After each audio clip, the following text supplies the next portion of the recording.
Hello. I've never done this before. This is a pastoral video conference. I am at an undisclosed location deep below the Earth's crust in a bunker that Donnie Pleward built for me. Actually, I'm not. I'm here at our Tempe office at 1111 West University, where we're going to be praying as a church on Saturday night, and I hope you will join us. Let's do that. At 6:30 on Saturday evening, we're going to be praying and asking God to move and to guide us and lead us, because we've had some surprises here in the past week. We've been working hard. A lot of you put in a lot of time and energy on the new building at 5818 North 7th Street, and we were very excited about how all the pieces were coming together. And then, unfortunately, we made a disturbing discovery that there was asbestos in the ceiling, and not only asbestos, but what's called friable asbestos or airborne asbestos, breaking up into particles. What made matters even worse is that it was a very high level of toxicity. Those who came out and tested it for us at the professional level said that they haven't seen levels like that in years. And because it is airborne, and because it has been that way for some time, there is really no way for us to mitigate the problem. We were unable to seal it or encapsulate it, as they say, and so we are forced now to back away from that property. We're working with the landlord. The good news is we've only spent about $500 as a church on the building. The bad news is we spent a lot of time, and I want to say thank you to Jonathan Kuiper and to many of you who put in a whole lot of time on this building and this project. Now, as we look for a new space, a more permanent space, and there are a lot of people scouring the landscape of Phoenix, even as we speak, to make that happen, we're trying to find a short-term place where we can meet for the next 6 to 8 weeks as we look for a long-term solution. Now, this Sunday I'm going to be talking more from God's Word, and I'm going to be reminding you of what God has reminded me of, really 4 things. Hopefully I'll also have more specific details about our long-term plans. But for now, I want you to know, first of all, remember that God is in control. God is not surprised by what has happened. We read in Romans 8:28, that God causes all things to work together for good to those who love Him, to those who are called according to His purpose. And we are His people. We're His covenant people, those whom He loves, and we love Him, and so He is guiding us and He is directing us. He will use even this disturbance in our plans to conform us to the image of Christ and to help us to fulfill the mission, the purpose that He has for us. The Proverbs say that we plan our way, but the Lord directs our steps. And that's what we're doing. We're doing the best we can. We're making plans. We're strategizing as we follow God. But God is the one who's leading us. God is the one who's directing us. And I am utterly convinced, because I know that God is in control, that He will use this circumstance to lead us to the place He has in mind for us. Somehow this is necessary in His plan. I don't know why, but somehow it is, and in the goodness of God, we can trust that He is at work. The second thing I want to remind you of is that we are the church. The people are the church. The building is not the church.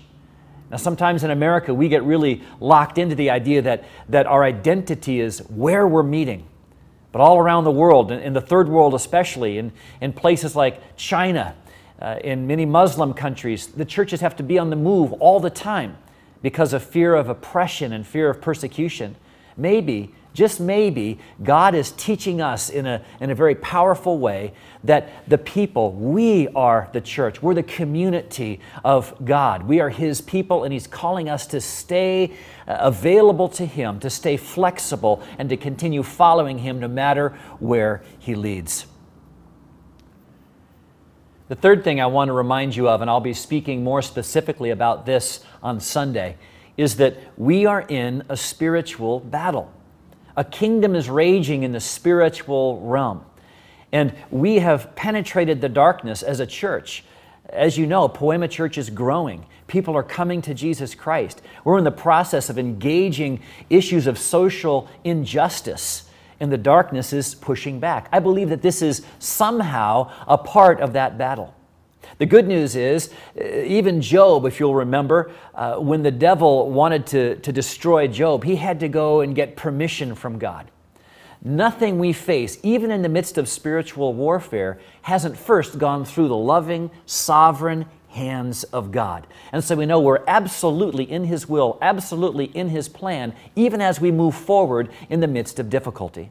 One other thing we need to be praying about as a church is our remedy ministry on Tuesday nights. Suddenly, the city wants to have us get a permit, and they're saying they don't want to give us a permit. They want to stop our remedy ministry. Again, this is just part of the battle. It's part of doing business, doing God's business on earth. Now, there may come a day when we have a comfortable place to live in, or I should say meet in. Hopefully you have a comfortable place to live in now, but we may have a comfortable place to meet in as a church, but that may not be for a while. But that's okay, because for now, God is calling us to execute the vision He has given us, to follow Jesus together and liberate this generation to follow Him with us. Our vision is unaltered, no matter how much moving around we have to do in the weeks to come. God is positioning us, as He has in the past, to have a great impact for Him in the city of Phoenix. I ask you, though, to join me in being the church. This is a defining moment for us as Poiema Church. Will we act like those who believe that God is in absolute control, that He is guiding us and moving us forward? Will we understand and live like the church as the church and not look to a building or anything else to define us except our relationship with Jesus Christ? Will we be a people of prayer who understand that we are in a spiritual battle and we're trusting God to forge a way for us to make an influence for Him, for Jesus Christ? We're going to be praying right here at 1111 West University on Saturday night at 6:30. I'll be sending you information on that. We want you to come if you can. If you can't come, then just bow your head in prayer wherever you are. Just ask God to lead us. Ask God to guide us. These are exciting times for us as a church. God is working. He's working in us. He's working through us.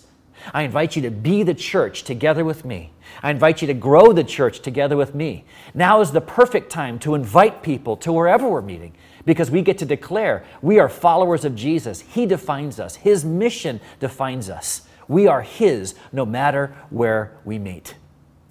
And so as we believe God together to be the church and to fulfill the purpose that God has given us as His people here in Phoenix, if you have questions about the details, I invite you to go to poiemachurch.com, click on Contact Us. The info at Poiema Church button is an email, and we will make sure that we answer any questions that you have.